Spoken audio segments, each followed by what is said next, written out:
So here's the thing about first contact. Everyone imagines it'll be this profound moment of cosmic significance, right? Orchestras playing, diplomats shaking hands or tentacles or whatever. Yeah, that's not what happened to Jack Morrison. Jack was hauling titanium ore through what he thought was empty space when his ship got yanked out of faster-than-light travel by what can only be described as the universe's worst parking enforcement. 1 second he's humming along to classic rock. The next he's staring at a space station the size of Manhattan with more weapons pointed at him than a Texas gun show. The scanner hit him immediately. His console lit up with a translation. Species detected. Analyzing. Please remain stationary or be vaporized. Jack, being a reasonable person who enjoyed having all his molecules in the same general area, remained very stationary. Species, human. Threat assessment, unarmed. Clearance granted. Welcome to Galactic Station Concordia. Unarmed. Jack looked down at himself. Yeah, okay, he wasn't carrying a gun, but unarmed seemed a bit judgy. 20 minutes later, he found himself in what looked like a cosmic courtroom facing the Galactic Council, and let me tell you, they were armed. Like, aggressively armed. The kind of armed that suggests deep-seated psychological issues and possibly inadequate parenting. The head counselor, a bird-like creature named Vexthor, wore armor that probably cost more than Jack's ship.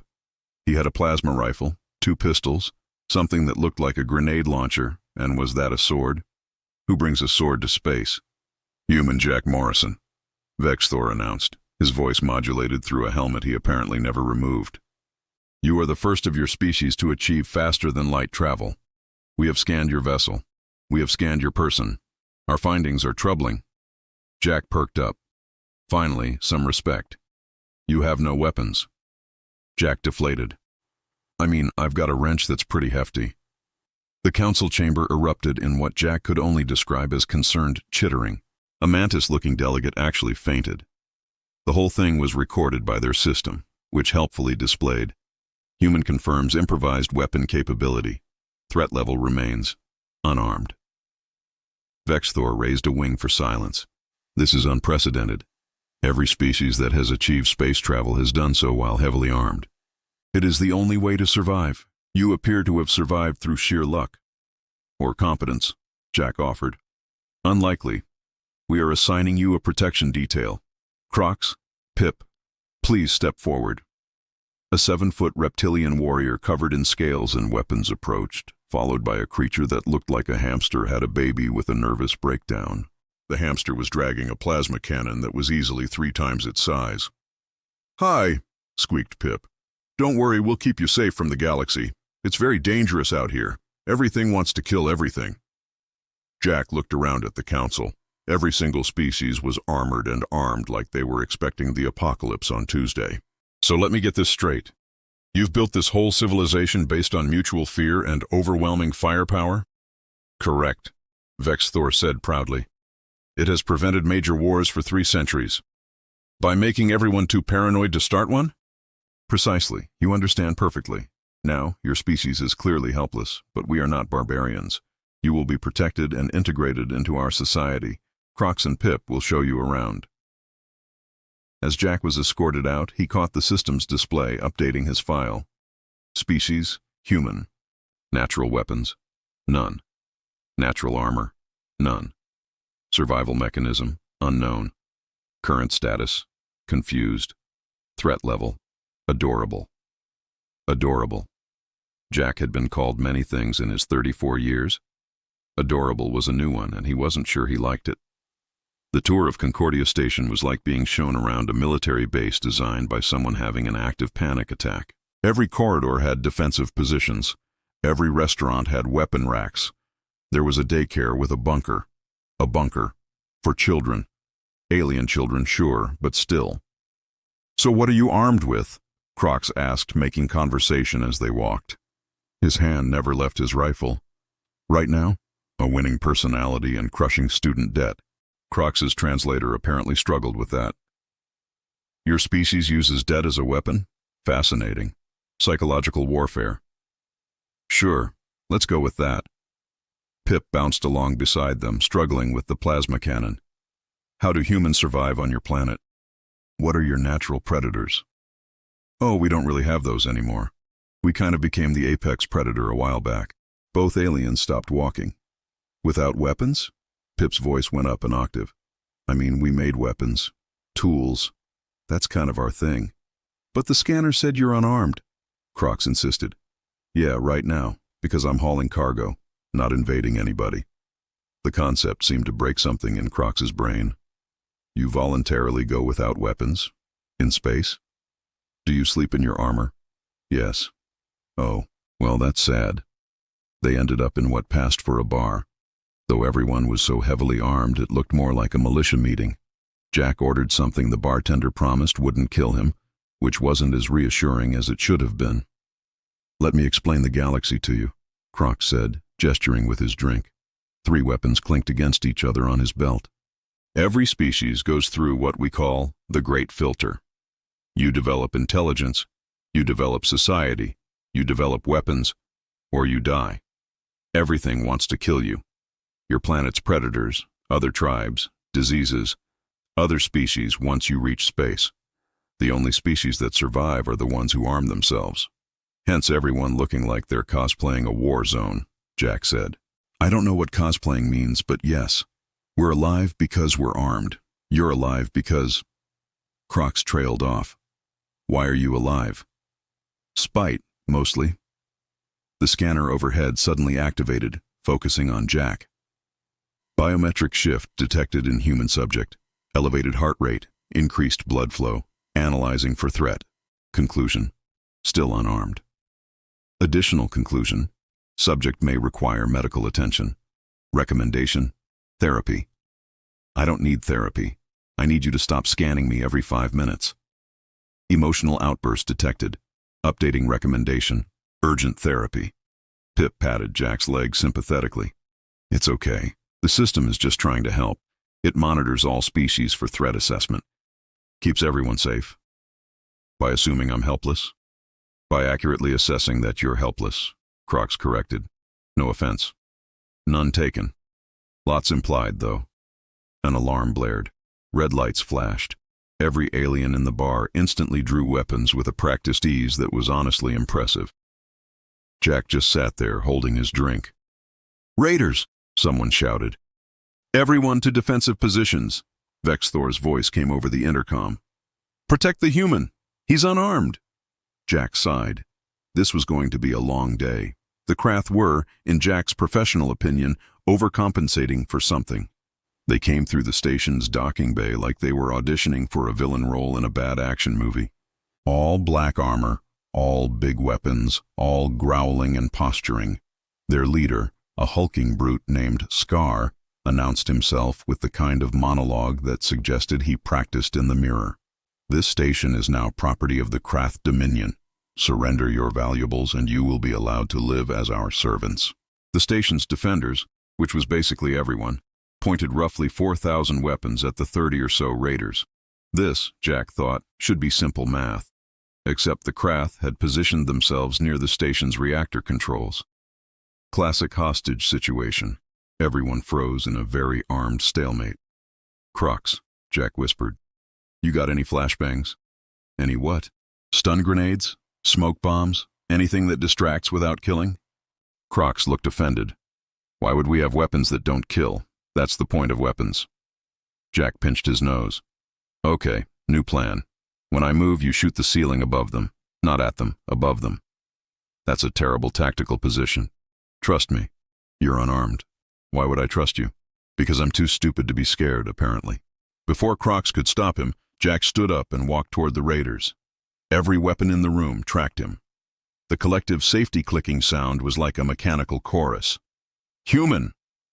Vexthor's voice cracked over the comm. Get back! You'll be killed! Hey! Jack called out to Scar. Yeah, you, big guy. Quick question. That armor you're wearing, does it have environmental seals? Scar laughed. Of course. Military grade. Why? Just wondering. Jack grabbed a beverage dispenser off a nearby cart. The aliens watched in confusion as he adjusted the nozzle, shook it vigorously, then aimed it at a wall panel and fired. Carbonated alien beverage sprayed everywhere, specifically onto the panel, which sparked and died. The gravity in that section shut off. The Krath, in their heavy armor, immediately started floating. Scar's monologue turned into confused swearing. "Now!" Jack yelled. Crocs, bless him, actually followed orders. He shot the ceiling. Debris rained down on the floating raiders, spinning them like a cosmic mobile. Jack grabbed a fire extinguisher. "Pip, when I spray this, you shoot that support beam there. Not the raiders. The beam." Pip nodded frantically and aimed the oversized plasma cannon. Jack sprayed the extinguisher, creating a cloud of vapor. Pip fired. The beam exploded, and the recoil sent the tiny alien flying backward into a foam cushion. But the beam collapse triggered the emergency bulkhead, which slammed down, separating the raiders from the reactor controls.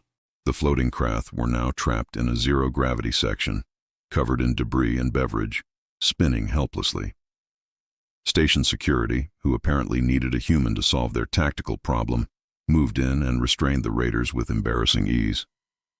The entire fight had taken maybe 90 seconds. Jack set down the fire extinguisher and turned to find every single alien in the bay, staring at him with expressions ranging from horror to fascination. The scanner activated. Reassessing human subject. Behavior pattern anomalous. Subject weaponized beverage dispenser. Subject manipulated environmental systems. Subject utilized improvised tactics. Analyzing. Error, cannot categorize. Subject remains technically unarmed. Cannot compute threat level. Vexthor approached slowly, like Jack might explode. "What did you just do?" "Solved your raider problem?" "With a beverage dispenser. And a fire extinguisher. Let's give credit where it's due. You turned our station into a weapon." "I mean, you guys built it, I just used it." Crocs's rifle was shaking, not from fear, from some kind of existential realization.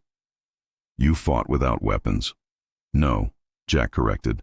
"I fought without your weapons. Everything's a weapon if you're creative enough." Pip was still embedded in the foam cushion, legs kicking weakly. That was terrifying. "Thanks?" The scanner was going haywire now. Updating human threat assessment.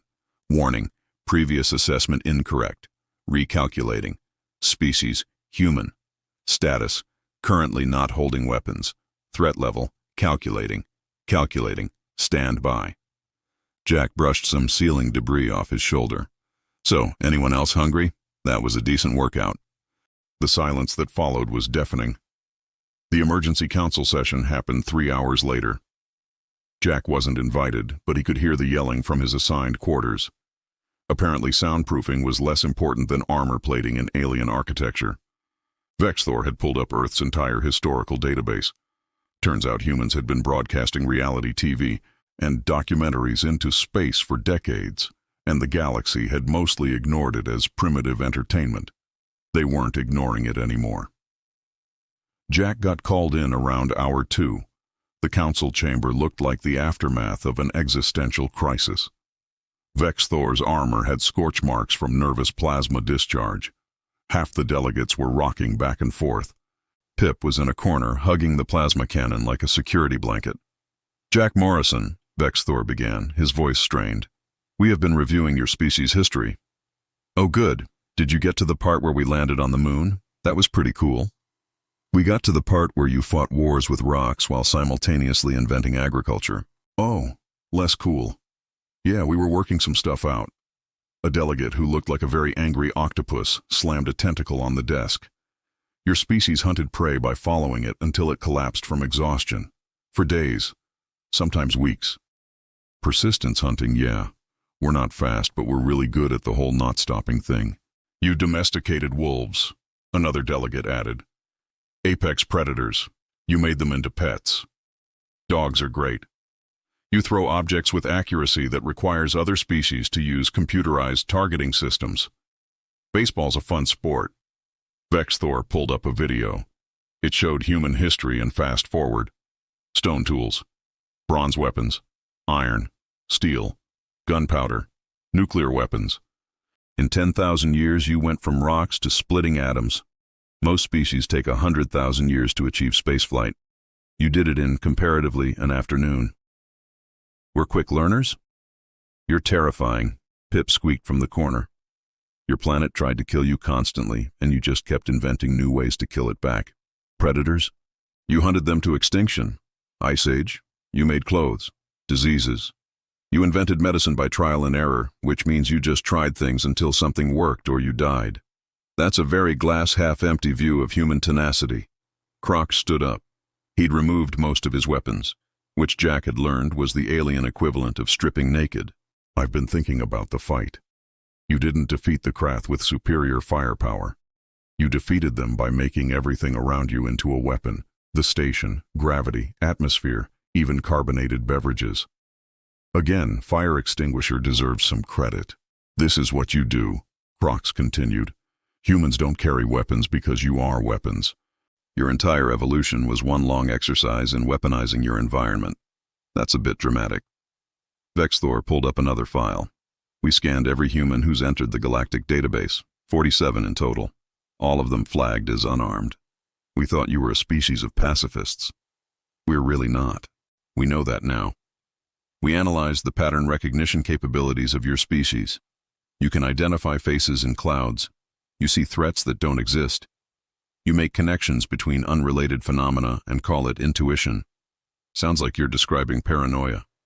We're describing a species that evolved to see danger everywhere and learn to eliminate it creatively.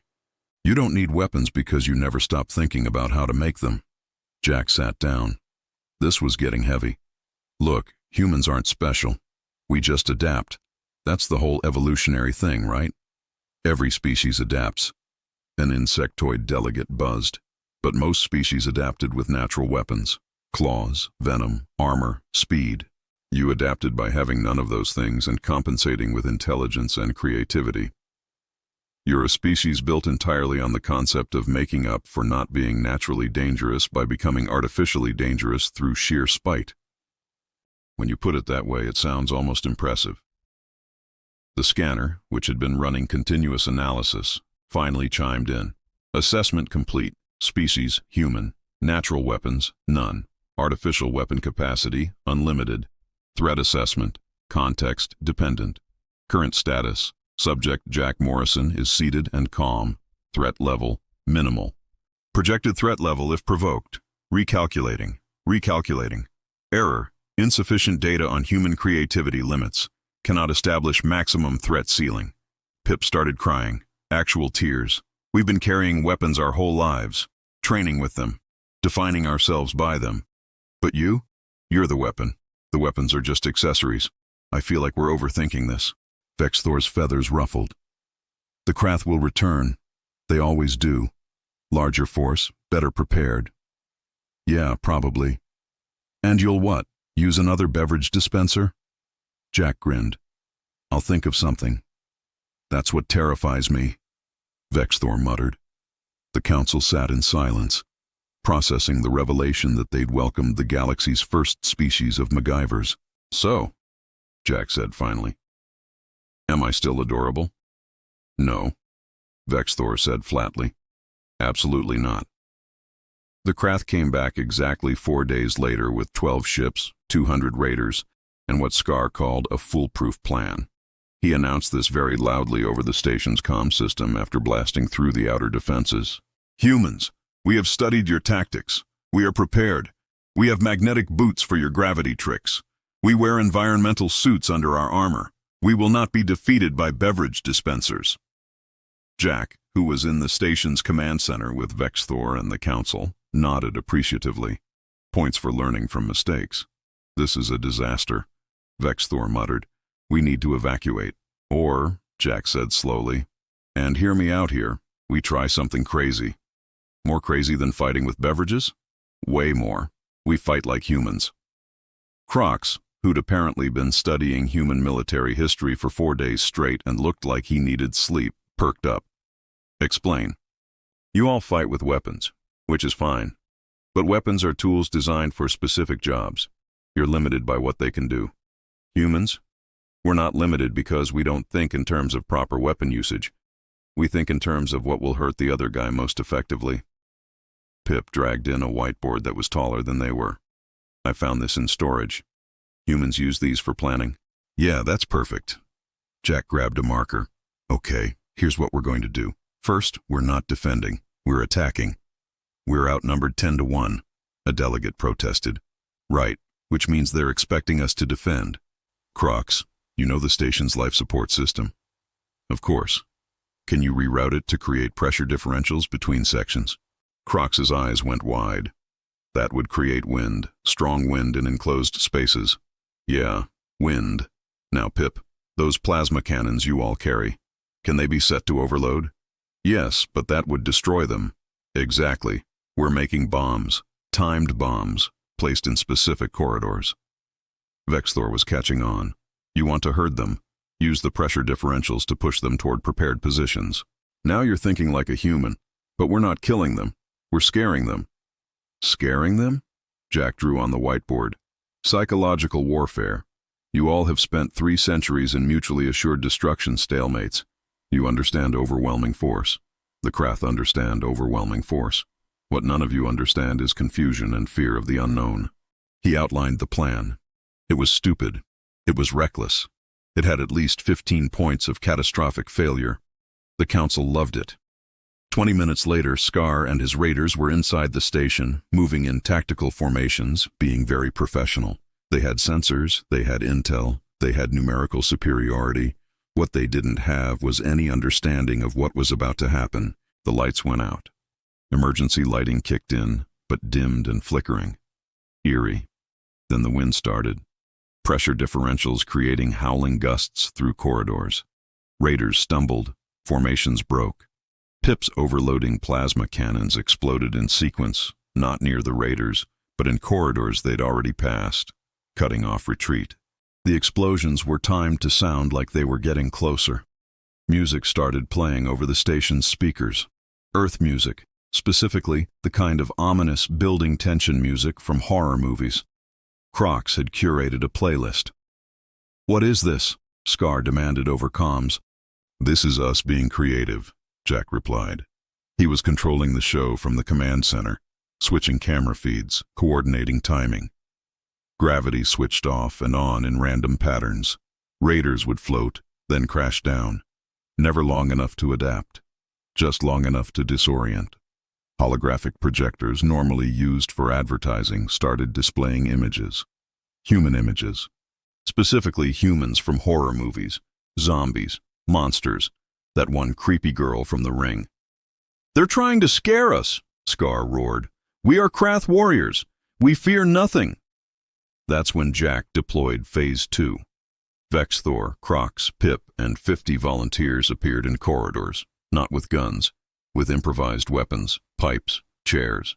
One guy had a mop, and they fought like humans. Dirty, creative, unpredictable. Crocs discovered he was absolutely terrifying when he stopped relying on military training and just started swinging a metal pole. He laughed while doing it. The raiders found this disturbing. Pip, tiny, adorable Pip, had attached wheels to the plasma cannon and was zooming around corners, firing and retreating, giggling maniacally. The Krath's professional military discipline shattered. They were being attacked by what looked like insane civilians using office supplies. While horror music played, lights flickered, gravity betrayed them, and every corner might contain something new and terrible. Scar tried to rally them. "It's psychological. It's not real. Stand your ground." Jack vented atmosphere in the corridor ahead of them. Not enough to kill. Just enough to make the emergency bulkheads slam down and the warning klaxons blare. "The station's breaking apart," someone yelled. It wasn't, but it sounded like it was. The Krath ran. Not retreated, ran, abandoned weapons, abandoned formations, just ran for their ships. Scar was the last to leave, and Jack swore the raider leader looked personally betrayed by the universe. The station's defenders cheered as the Krath fleet jumped away at speeds that suggested they wouldn't be coming back. Jack slumped in his chair. That was exhausting. Vexthor was staring at the monitors. "We won. We were outnumbered, outgunned, and we won." "Yeah, because you didn't fight like you. You fought like us." Crocs walked into the command center, still holding his metal pole, covered in scorch marks and looking absolutely alive for the first time since Jack met him. That was incredible. "I've trained my whole life in proper combat technique. That was nothing like proper combat technique. Welcome to humanity. We don't do proper." The scanner activated one final time. Final assessment of human subject Jack Morrison. Species, human. Current status, sitting. Armed status, unarmed. Threat level assessment, insufficient parameters. Human subjects do not register on traditional threat scales. New category created. Context, variable threat. Rating, maximum when provoked. Final recommendation, do not provoke. A new message scrolled across. Alert. Additional threat assessment for species classification. Species designation, human. Status, unarmed. Threat level, run. Pip was hugging Jack's leg. You taught us to be scary. I taught you to be creative. Scary was just a side effect. Vexthor sighed. The galaxy is never going to be the same. Probably not, Jack agreed. But at least it'll be interesting. 3 weeks after what was being called the beverage dispenser incident, or alternatively the horror show defense, Concordia Station had changed. Not physically. Physically it was the same heavily armed fortress it had always been. But the vibe was different. Aliens were experimenting with improvised tactics. Someone had started a class on creative thinking.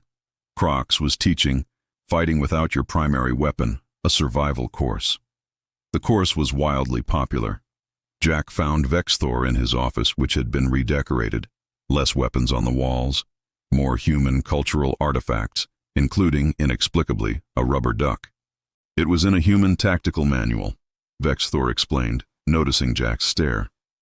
Something about debugging. I don't understand it, but it feels important. That's programming, not combat. You've taught us that everything is combat if you're creative enough. Jack sat down. So, I've been thinking about heading back to Earth. Let them know about the whole galactic community thing. Absolutely not. What? Vexthor pulled up a display. We've been monitoring your planet. There are 8 billion humans down there. 8 billion. If one human can cause this much chaos, 8 billion will reshape the galaxy. That's a bit dramatic. Is it? In 3 weeks, you've changed centuries of military doctrine. Crocs has stopped sleeping in his armor. Pip has started carrying a wrench instead of a plasma cannon. Do you know what that means? That Pip has better back support? It means we're adapting, evolving, thinking like humans. And if one human did that to us, imagine what 8 billion will do to the galaxy. Jack grinned. So you want me to stay here? Keep humanity's existence quiet? No, Vexthor said carefully. We want you to prepare us, because they're coming. Your species has FTL now. More will follow, and we need to be ready for a galaxy with humans in it. There was a knock on the door. Crocs and Pip entered, dragging what looked like a manuscript that was 300 pages long. We've finished the first draft, Crocs announced proudly. The Human Handbook for Galactic Survival. Jack took it. The first page read, Rule 1. Don't assume unarmed means harmless. He flipped through. Use environment tactically. Question all assumptions. Creativity beats firepower. Improvise constantly. Never fight humans on their terms. The list went on. This is pretty thorough. It has to be, Pip said seriously. You're terrifying. Your whole species is terrifying. But you're also going to be our allies, so we need to understand you. We're not that scary. All 3 aliens stared at him. Okay, maybe a little scary, Vexthor's communicator chimed. He checked it, and his feathers went rigid. We have a situation. Raiders? Worse. Another human ship just entered the system. They rushed to the command center. On the main screen, a human vessel was approaching. The automated scanner was already working. Species detected. Human. Status? Unarmed. Threat level? Calculating. Alert. Based on previous human encounter, recommend immediate diplomatic protocol. Additional recommendation, do not provoke. The new ship's pilot opened a comm channel. A woman's voice, cheerful and oblivious. Hello? This is the cargo vessel Determination, Captain Riley speaking. Just passing through. Beautiful station you have here. Mind if I dock? I could use directions to the nearest trade hub. The scanner updated. Warning, second human detected. Reevaluating threat model. If 1 human equals chaos factor 7, 2 humans equal unknown exponential. Threat level, run. Updated recommendation, run faster. Jack watched the council's faces cycle through panic, acceptance, and resignation. Should I tell her about the beverage dispenser thing? He asked innocently. Absolutely not, Vexthor said. We're not ready. You wrote a 300-page manual. We're not nearly ready. Captain Riley's ship docked. Over the monitor, they watched her exit. She was carrying a toolbox and humming. Just humming. Not a care in the universe. Pip whimpered. There's more of them. 8 billion more, Crocs whispered. Jack stood up and headed for the door. I'll go explain things. Try not to panic. We're already panicking, Vexthor called after him. Try to panic quietly then. As Jack left, he heard the scanner updating again. Alert, human proximity to station increasing. Recommend all personnel review creative threat response protocols. Additional note, station defensive systems may be insufficient. Consider all environmental factors as potential weapons. Final recommendation, do not upset the humans. Repeat, do not upset the humans. Jack found Captain Riley in the docking bay, looking around with wide-eyed wonder at all the alien species. This is amazing, she said. Actual aliens. Wait until everyone back home hears about this. Yeah, about that, Jack said. Maybe we should talk before you tell everyone. There are some cultural things to explain. Like what? Like maybe don't mention how you probably have 17 ways to weaponize that toolbox. Riley looked down at her tools, looked back up at Jack. Why would I weaponize a toolbox? That's exactly the kind of question that's going to give Vexthor a heart attack. Come on, I'll explain over drinks, but maybe don't order the carbonated beverages. Long story. As they walked away, the scanner made one final update to the human species file. Species human, status unarmed, natural weapons none, threat level variable based on creativity and motivation, maximum threat level immeasurable. Recommendation for all galactic species. Maintain friendly relations, never threaten, never underestimate. Humans are most dangerous when they appear harmless. Final note. The fact they don't carry weapons isn't a weakness. It's a warning. They don't need weapons. They make everything else into weapons instead. Adapt accordingly or perish. End assessment. Somewhere in the station, an alien child asked their parent, "Why is everyone afraid of humans?" The parent, who'd watched the recordings of both incidents, replied carefully, "Because they're unarmed, sweetie." But isn't that good? You'd think so, wouldn't you? And that's how humanity entered the galactic stage. Not with a bang, not with a whimper, but with a beverage dispenser, a fire extinguisher, and the galaxy's collective realization that sometimes the scariest thing in the universe is someone who doesn't need a weapon to be dangerous. The scanner's assessment remained unchanged. Threat level, run. Seemed appropriate, really.